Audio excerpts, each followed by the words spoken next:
হস্ত ধরিয়া কই পুত্রেরই অপরাধ স্বামী ক্ষমা করো আমায়। একে বলছো সনেকা, আমি যে তোমার কথা কিছুই বুঝতে পারছি না সনেকা। বলো সনেকা বলো, আমার ভক্ত লক্ষিন্দর এমন অন্যায় করেছে, তুমি আমাকে প্রকাশ করে বলো সনেকা। ওই কি বলিব গো স্বামী জানি কি বলিব আর হায়। কি বলিব গো স্বামী জানি কি বলিব আর হায়। পিতা পুত্রের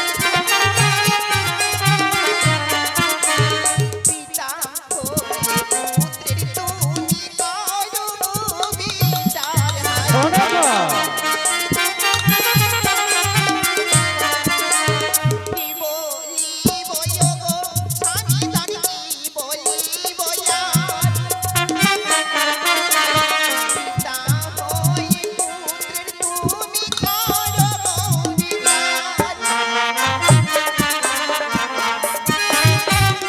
কি বলিব গো স্বামী কি বলিব আর।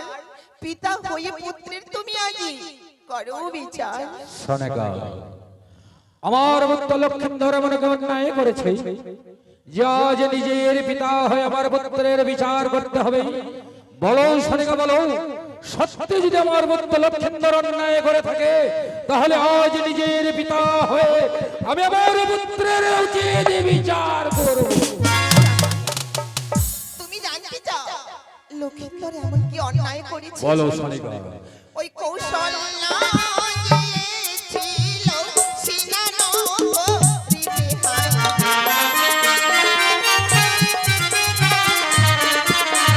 কৌশল লাগিয়েছিল সিনানো হরিতে হায়।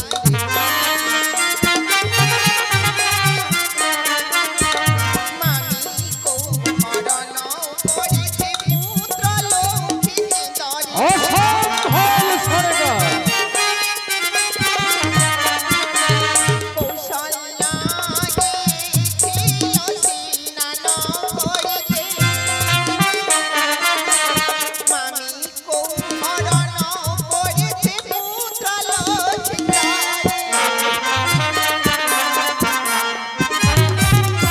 স্বামী সনেকা কৌশল লাগিয়েছিল সিনানো করিতে, মামিকে হরণ করেছে স্বামী পুত্র লক্ষিন্দরে।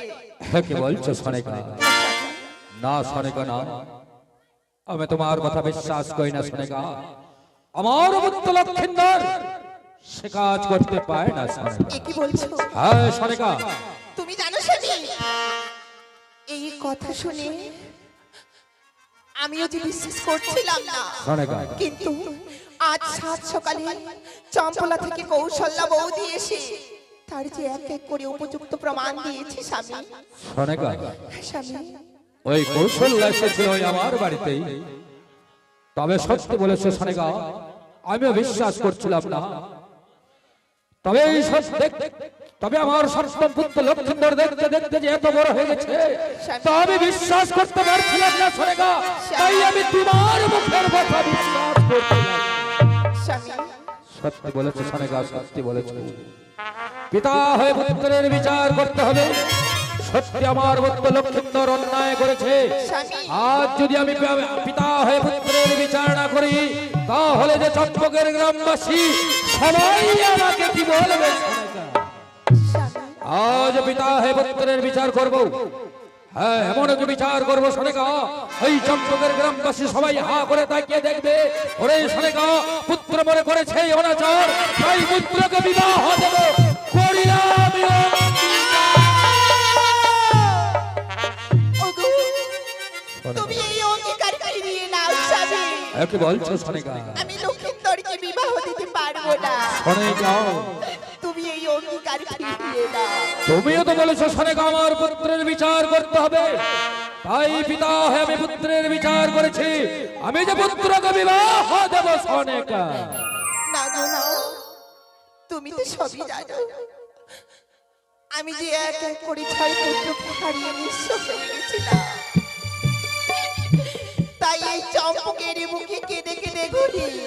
কিন্তু স্বামী একদিন ধনন্তরীর সাথে হঠাৎ দেখা, আমি যে ধনন্তরীর বরে পেয়েছি সপ্তম পুত্র লক্ষিন্দরকে, কিন্তু আমি যে ধনন্তরীর সাথে আমি করেছি সত্যতা। কি বলছো? বীর রাত্রে লক্ষিন্দরকে মারিবে মনসা। না সনেকা না, পারব না। আরে সনেকা, তুই সে নিয়ে আর চিন্তা করিস না সনেকা। এক এক করে 6টি পুত্র আমার বুক থেকে কেড়ে নিয়েছে। সত্যি বলেছো সনেকা, ওই সপ্তম পুত্র লক্ষিন্দরকে বিবাহ যাবে ওই অতি সাবধানে। আমি যেহেতু পুত্রকে বিবাহ দিতে চেয়েছি, পুত্রকে আমি বিবাহ দেব, তবে আজই যাব আমি এই পাত্রীর সন্ধানে।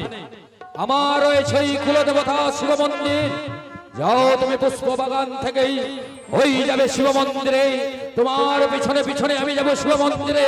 শিবের বলে পুষ্পাঞ্জলি দিয়ে আমি আজই যাব ওই পাত্রীর সন্ধানে। সত্যি দেখতে দেখতে বড্ড বেলা হয়ে গেছে। আমি পুষ্প বাগান থেকে পুষ্প তুলি শিবের চরণে পুষ্পাঞ্জলি দিতে যাই। যাওয়ার বেলা তোমার চরণে প্রণাম জানাই। তথাস্তু সনেকা, যাও তুমি ফুলের সাজি নিয়ে ওই শিব মন্দিরে। তবে আমি ওই পুত্রকে সত্যি বিবাহ দেব, কিন্তু আমি একাই যাব কি করে পাত্রীর সন্ধানে? সঙ্গে রয়েছে আমার লেঙ্ঘা পাত্র, তাকে সঙ্গে নিয়ে যাব ওই পাত্রীর সন্ধানে। আরে হে লেঙ্ঘা, কে ডাকে গো, কে ডাকে? ওই কাটে না সময় যখন আর কিছুতে প্রভুর ডাক শুনে মনে বসে না, জানালার গ্রিলটাতে ঠেকাই মাথা, মনে হয় লেঙ্গা বলে ডাকছে আমায়। আয় সোনা আয়, আয় ছুটে আয়, হায়।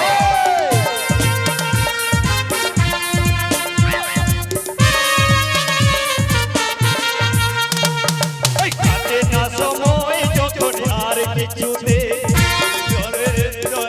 শুনে মন বসে না, জানালার গ্রিলটাতে ঠেকাই মাথা, মনে হয় লেঙ্গা বলে ডাকছে আমায়।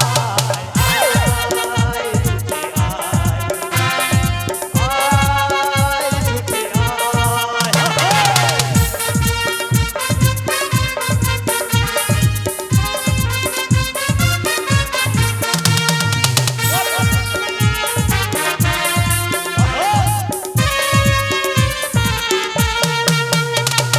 পরছে না চেনা লাগছে আমায়, কোথায় যেন এই ডাক শুনেছি, আমি যে সদাগরের লেঙ্গা পাত্র, পরিচয় হবে বুঝি এই আসরে।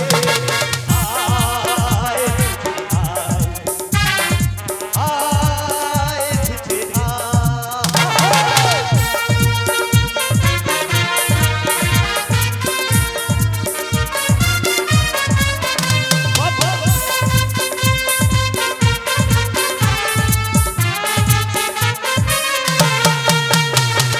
পরকে না চেনা লাগছে আমায়, কোথায় যেন এই ডাক শুনেছি, আমি যে সদাগর লেঙ্গা পাত্র, পরিচয় হবে বুঝি এই আসরে।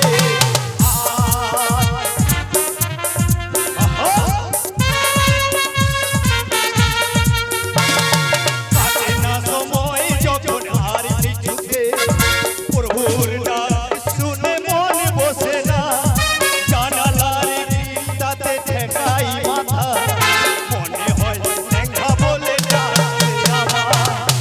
আয় সোনা আয়, আয় ছুটে বাবা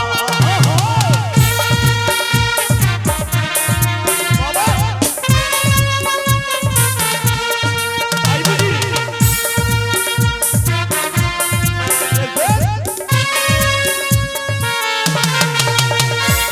ওই বড় কায়া দালা কায় ডাকিল মুখ রে, ওই ছোটকা দালা কায় ডাকিল মুখ রে, সদা ঘটনাটা কিসে? আর হেই লঙ্ঘা, প্রণাম প্রণাম সদাগর মশাই, প্রণাম সদাগর মশাই। এই সাত সকালে এই লেঙ্গা পাত্রকে ডাকার কারণ কি জানতে পারি সদাগর মশাই? সত্যি বলেছ লঙ্ঘা, তোমাকে আমি সাত সকালে কেন বা ডেকেছি? কেন কেন? তোমাকে যে আমি একটি কথা বলতে চাই লঙ্ঘা। সদাগর মশাই, এমন কি কথা রয়েছে যে আপনি প্রকাশ করে খুলে না বললে আমি বুঝবো কি করে? সত্যি বলেছ লঙ্ঘা, আমি যদি মনের কথা প্রকাশ করে না বলি তাহলে তুমি কেমন করে বুঝবে? আপনি প্রকাশ করে খুলে বলুন। আর এই লঙ্ঘা পুত্র বলে করেছে এই অনাচার, অনাচার। তাই পুত্রকে বিবাহ দেব, ওই করিয়াছি অঙ্গীকার। সদাগর মশাই, আমাদের দুধের শিশু লখাই কি এমন অন্যায় কাজ করেছে যে বাবা লখাইয়ের বিচার করতে হবে? সত্যি বলেছ লঙ্ঘা, আজ আমার বত্ত লক্ষিন্দর এমন কি কাজ করেছে জানো? কি কাজ সদাগর মশাই? আমার বত্ত লক্ষিন্দর আজ সরোবরের ঘাটে ওই মামির সঙ্গে ছি ছি ছি ছি ছি ছি ছি, এলা ফের কথা কয়ে গে, তোমরা ফের বুঝা পাচ্ছ না আমার ভাষালা? হ্যাঁ, অল্প করে বুঝে নেন। এলা কথা কয়ে শেষ পর্যন্ত নাকি বলে বুড়িটার সঙ্গে কহ দিলাম, মামিটার সঙ্গে। এই আমার শয়তানকে না আর দেখা পালেনি? চম্পক নগরত এত ভালো ভালো বেটি ছোয়ালা রতে, শেষ পর্যন্ত নাকি বলে মামিটার সঙ্গে। সদাগর মশাই, পুত্র যেহেতু আমাদের অন্যায় করেই ফেলেছে, তাহলে কি মামিটার সঙ্গেই বিয়ে হবে? না লঙ্ঘা না, আজই যাব আমি ওই পাত্রীর সন্ধানে। আচ্ছা, পুত্রকে যাবি ওই বিবাহ দেব। ও বিবাহ দেবেন? তাহলে তো বড়ই আনন্দ হবে, বড়ই খাওয়া দাওয়া হবে। হায় রে হায়, কতদিন পরে চম্পক নগরে হবে বেহা। বেহা হলে কত কিছু না হবে রান্না, ওই ভাত হবে, ডাল হবে, মাছ মাংস মিষ্টি মিষ্টান্ন। হায় রে হায়, খাইয়া যাও খাইয়া যাও খাইয়া যাও। ছোট ছোট বাচ্চাগুলো খাবে আর খালি হাগবে, হাগবে আর খাবে। তাই তো খাওয়া দাওয়া হবে একেবারে এদেল ফেদেল।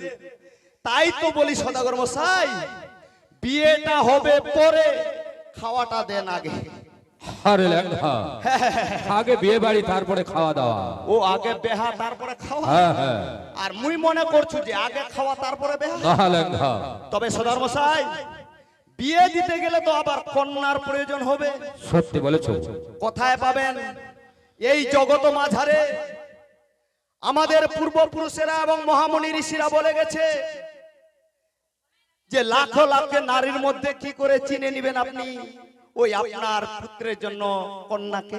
সত্যি বলেছ লঙ্ঘা, আমি যাব ওই পাত্রীর সন্ধানে, আমি আমার সপ্তম পুত্র লক্ষিন্দরকে বিবাহ দেব। তবে তুমি বলতে পারো লঙ্ঘা, ওই এক এক করে 6টি পুত্রকে আমি বিবাহ দিয়েছিলাম। হ্যাঁ দিয়েছি। ওই 6টি বৌমা রয়েছে আমার ঘরে, আমি চলেছি সপ্তম পুত্র লক্ষিন্দরকে ওই বিবাহ দেব বলে। তবে কেমন পাত্রী দেখে বিবাহ দেব তুমি বলতে পারো লঙ্ঘা? সদাগর মশাই, আপনি সত্যি কথা বলেছেন যে এর পূর্বে 6টি পুত্রকে আপনি বিবাহ দিয়েছেন। জানি না সেই বৌমাগুলি আমাদের সতী ছিল কি অসতী ছিল, কিন্তু সপ্তম পুত্র লক্ষিন্দরকে বিবাহ দিতে চলেছি। আমি যতদূর জানি যে সতীর কোনদিন মরে না পতি, তাই সপ্তম পুত্র লক্ষিন্দরকে বিয়ে দিতে হবে ওই সতী কন্যাকে দিয়ে। সদাগর মশাই, সত্যি বলেছ লঙ্ঘা, সত্যি বলেছ। তবে এই জগত মাঝারে আমাদের পূর্বপুরুষেরা এবং কি মহামণি ঋষিরা এই নারী এবং পুরুষকে 4টি ভাগে বিভক্ত করে গেছে। তবে হলে এই 4 জাতের নারীর মধ্যে বাছে বার করতে হবে আমাদের সতী নারীকে। সদাগর মশাই, সত্যি বলেছ লঙ্ঘা, ওই পূর্বপুরুষ মুনিরা ওই 4 জাতের নারী আর 4 জাতের পুরুষ নিয়ে বিভক্ত করেছে। অবশ্যই। তবেই তুমি বলতে পারো লঙ্ঘা, ওই জগৎ মাঝারের যে 4 জাতের নারী আছে, ওই 4 জাতের নারীর নাম কি কি? তবে হলে শুনুন সদাগর মশাই, এই চার জাতের নারী হলো হস্তিনী, শঙ্কিনী, পদ্মিনী আর চিন্তিনী। সদাগর মশাই, সত্যি বলেছ লেখা। ওই যে চার জাতের নারী রয়েছে, হস্তিনী, পদ্মিনী, শঙ্খিনী আর চিন্তিনী। তবে তুমি বলতে পারো লেখা, কি করে চিনবো আমি হস্তিনী আর পদ্মিনী, শঙ্খিনী আর চিন্তিনী নারীকে? তাদের ব্যবহার চরিত্র দেখে সদাগর মশাই। তবে হলে শুনুন সদাগর মশাই, হস্তিনী নারীর ব্যবহার কি রকম। যে হস্তিনী নারী হাসি হাসে, পর পুরুষের দিকে সর্বদা নজর করে, আর নিজের স্বামীকে ওই ফেলে দে বিপদে, এ হলো হস্তিনী নারীর চরিত্রের লক্ষণ। সত্যি বলেছ। আর শঙ্কিনী নারী, শঙ্কিনী নারী রান্না করে স্বামীর আগে নিজে খাওয়া করে, আর সে সময় যদি নিজের কোলের সন্তান কাঁদে, তাহলে তাকে যে পদাঘাত মারে, সে পদাঘাত। সত্যি বলেছ। এটা হলো শঙ্কিনী নারী।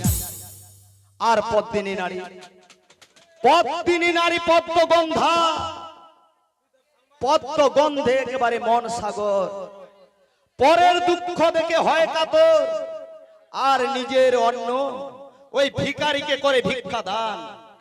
এ হলো পদ্মিনী নারীর চরিত্র। সত্যি বলেছ লেখা।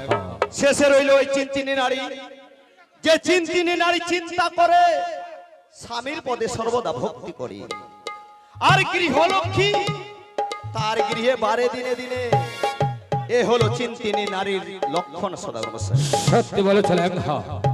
ওই পদ্মিনী না হয় চিন্তিনী, যে কোনো একটি নারীকে দিয়ে আমি আমার সপ্তম পুত্র লক্ষেন্দরকে বিবাহ দেব। অবশ্যই। তবে আজই যাব আমি এই পাত্রীর সন্ধানে। তার পূর্বে তোমাকে একটি কাজ করতে হবে লেখা। এমন কি কাজ?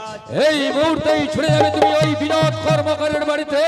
ওই বিনোদ কর্মকারের বাড়ি থেকে নিয়ে আসবে ওই 3 মুষ্টি লোহার কলা। বড্ডই হাসাচ্ছেন এই সদাগর মশাই।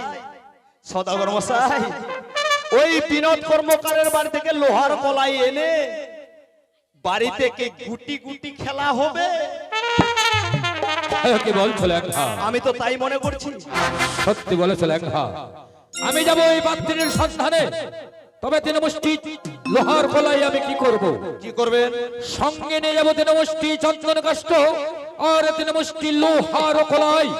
যে নারী 3 মুষ্টি চন্দন কাষ্ঠ দিয়ে ওই 3 মুষ্টি লোহার কলাই সিদ্ধ করতে পারবে, তাকেই আমি পুত্র বধূ করে ওই ঘরে নিয়ে আসবো। এই ব্যাপার সদাগর মশাই। আর আমি মনে করছি গুটি গুটি খেলা হবে। তবে হলে বেশ সদাগর মশাই, বেশ। এই সতী পরীক্ষা করার জন্য এই মুহূর্তে ছুটে যাব আমি বিনোদ কর্মকারের বাড়িতে। তার বাড়ি থেকে নিয়ে আসবো 3 মুষ্টি লোহার কলাই। আসার পথে নিয়ে আসতে হবে আমাকে চন্দন বাগান থেকে 3 মুষ্টি চন্দন শুকনো কাষ্ঠ। সঙ্গে নিব আমি কয়েক ফোঁটা গঙ্গার জল, নিব একটা পাতিল, আর সঙ্গে কিছু খাওয়ার দাওয়ারও বগলে নিয়ে নেব সদাগর মশাই। বেশ, ঠিক আছে লেখা, তুমি তাই করো। আরে 16 টাকা পনিয়া, আরে বাপ মা মরে করালো বিয়া, মনের দুঃখে কান্দো হায় রে হায়। আরে ওই পাড়ার চেংড়িলা কই বউটা নাকি ভালো নয়, বউটার নাকি এক চক্ষু টেরি দেখা যায়।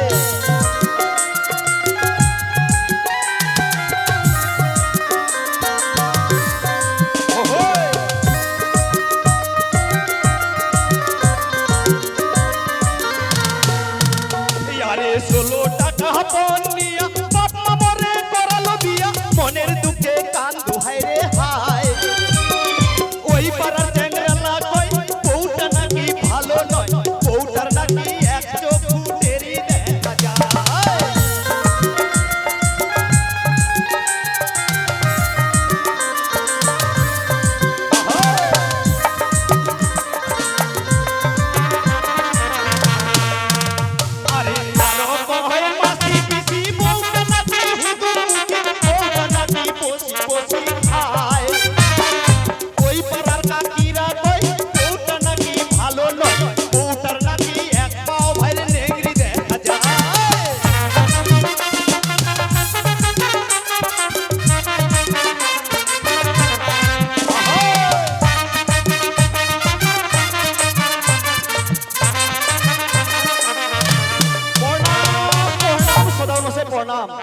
আরে ল্যাংহা, আপনার কথা অনুযায়ী সবই কিছু নিয়ে নিয়েছি বগলে সদাগর মশাই। বেশ ঠিক আছে, তাহলে আমাদের এখন এই পাত্রীর সন্ধানে যেতে হবে। অবশ্যই।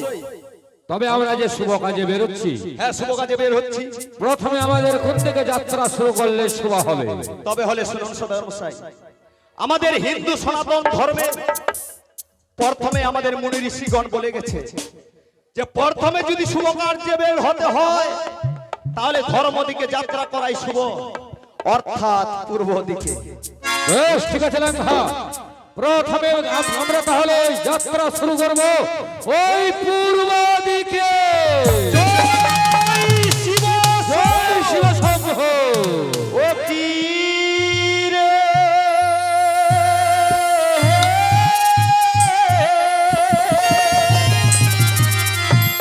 আরে চলে সাধু,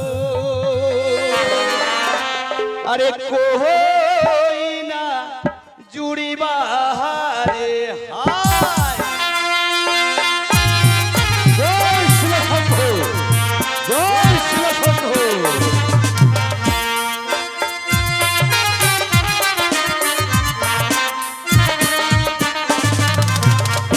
ইয়ারে সাধুর সাজন ভাইরে দেখতে লাগে ভাই,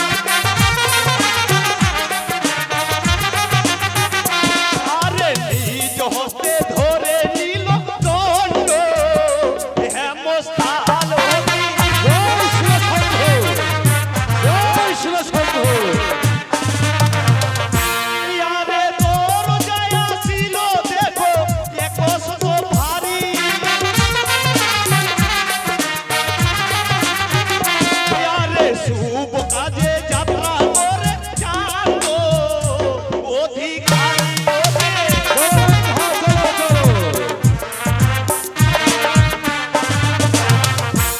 এবার ছাড়িল চম্পক নগর করিল গমন, আরে কন্যার সন্ধানে সাধু দিল পদার্পণ।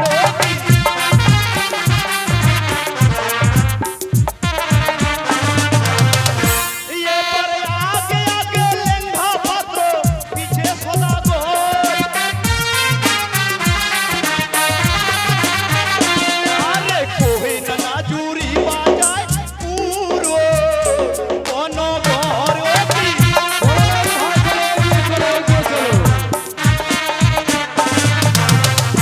ইয়ারে কত দূরে যায় সাধু কত পন্থ পাইল,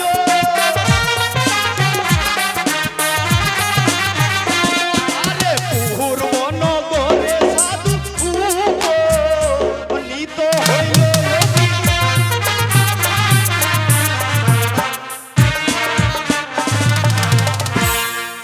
পারছি না সদাগর মশাই আর। আরে ল্যাংহা, আহ, ওই তো আমরা হাঁটতে হাঁটতে পূর্বনগরে এসে গেছি। একেবারে পৌঁছায় গেছি। তবে চেয়ে দেখো, দূরে একটি দেখা যায় ওই অট্টালিকার বাড়ি। সত্যিকারে একটা হাতলাং বাড়ি। ওই অট্টালিকার বাড়ি, যাও তুমি জিজ্ঞাসা করে এসো ওই বাড়িটি কার, আর ওই বাড়িতে কোনো পাত্রী কন্যা আছে নাকি। যদি পাত্রীকন্যা থাকে যদি পাত্রী কন্যা থাকে তুমি ভালো করে পছন্দ করে এসো, আমি ততক্ষণ এখানে বিশ্রাম করছি, আর তারপরে দুজনে গিয়ে সম্বন্ধ করে ওই দেশের সাধু আমি ওই দেশেই ফিরে যাব। ওই দাদা সদাগরটার কেউ চালাকিলা বুঝলা পূজা পালন, সদাগরটা খালি চালাকি করছে মোর সঙ্গে। সদাগরটা এলা বয়স হয়ে গেছে, মানে বুড়া হয়ে গেছে, ওই কি আর মোর মতন হাঁটবা পারব? ওই এলা হাঁটবা আর মোর মতন নি পারছ, ওই জন্য এলা চালাকি করে বিশ্রাম করবে। আর লোক নাকি বলে যাওয়া হবে কই না দেখবা। তবে দাদা সদাগরের আদেশ পালন তো করবাই হবে, উপায় কিন্তু নাই। যাবাই হচ্ছে নাকি দা, চলে যাও। আচ্ছা দা, ওই যে একটা হাতলাং বাড়ি দেখা যায়, ওই হাতলাং বাড়িটা কার কইবা পারবো? সূর্য বানিহার বাড়ি। আচ্ছা দা, ওর বাড়ি বেহা দেওয়ার মতো কই না আছে কিরকম? ভালো ভালো, মানে কোনো কিছু ডিফেক্ট নাই তো দা? তাইলে দাম মোকে না আরো লোকে ঠিক জিজ্ঞাসা করবা হবে। আরে পূর্ব নগরে আছে সূর্য বানিয়ার বাড়ি,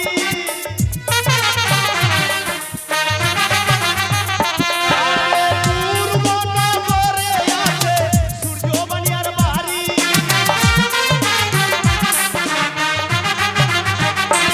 আরে তাহার গৃহে আছে কন্যা রূপে পিতা ধরি।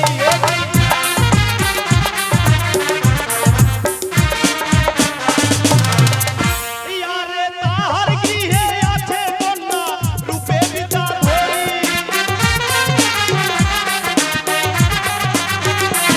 আরে সর্বঙ্গ ভালো তাহার পদ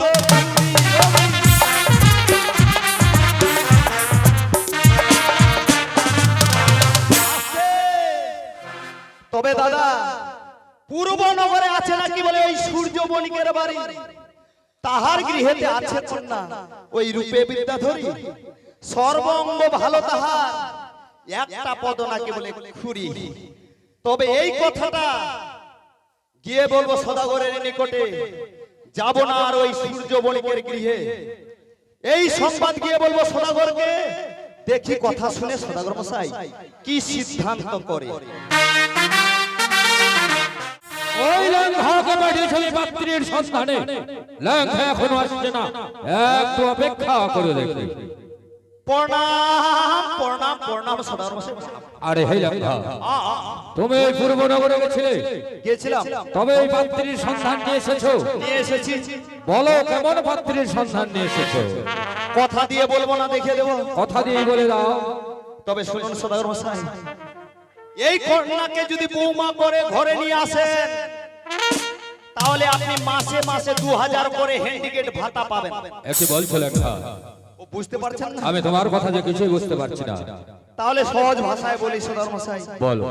যে পূর্ব নগরে আছে ওই সূর্য বণিকের বাড়ি, তাহার গৃহেতে আছে কন্যা ওই রূপে গুণে বিদ্যাধরী, বাহ, তারপরে কি হলো? সর্বঙ্গ ভালো তাহার ওই একটা পদ আরে হে ল্যাংড়া, খুরি খুরি। ওকে তো খুরি বলে। হ্যাঁ সদাগর মশাই। আরে ল্যাংড়া, তবে এই খুরি কন্যাকে বিবাহ দেব আমার ওই দুলবন খাই, দুরা ভাত খায়, দুলবন খাই। দুলবল খায়। কি বলিবে পারপরশি, কি বলিবে আমার ওই জ্ঞাত গোষ্ঠী ভাই? সবাই ভালো বলবে, কেউ ভালো বলবে না ল্যাংড়া। তাহলে কি হবে? ওই খুরি কন্যাকে আমি পুত্র বধূ করে নিয়ে যেতে পারবো না। আচ্ছা আরে হে ল্যাংড়া, আমি একটি কথা বলতে চাই। আমরা যখন এই পাত্রীর সন্ধানে বেরোই, তবে মনে হয় আমাদের যাত্রাটা শুভ হয়নি, অশুভ হয়েছে। অশুভ হয়েছে। তবে চলো ল্যাংড়া, চলো আমরা ওই দেশে ফিরে যাব, শুভ দিন শুভ লগ্ন দেখে আবার পাত্রীর সন্ধানে বেরোবো। এবার কোহই না পাইয়া সাধু দেশে ফিরে যায়।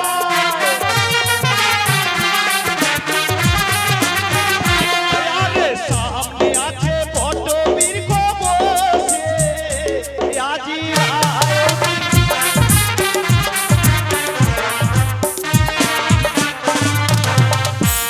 আরে উপরেতে বটবীর তোলে ধরে ছাতি।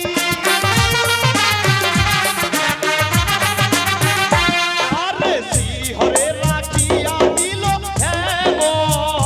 তালের লাঠি।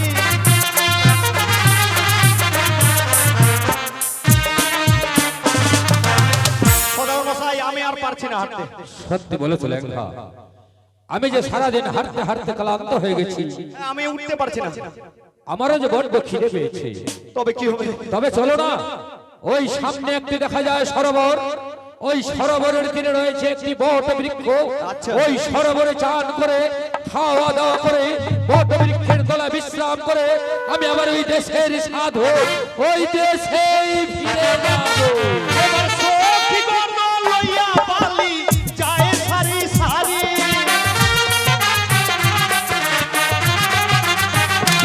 আরে সেই ঘাটতে